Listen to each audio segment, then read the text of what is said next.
दैनिक संध्याचं संध्या live. नमस्कार, आपण पाहताय संध्या लाईव्ह। आज अधिवेशनाचा 6वा दिवस। या हिवाळी अधिवेशनात आज आपण सकाळीच विधान भवनाच्या मुख्य दरवाजावर बॅनर पाहिले होते।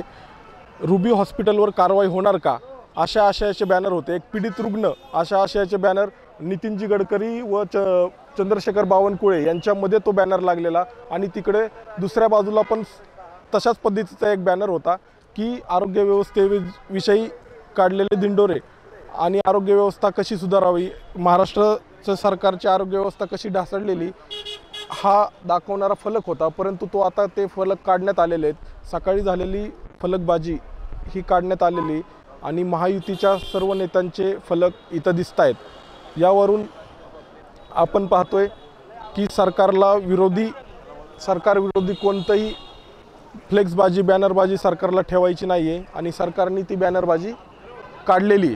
संध्या लाईव्हसाठी सूरज कुमारसह मी रोहित दळवी।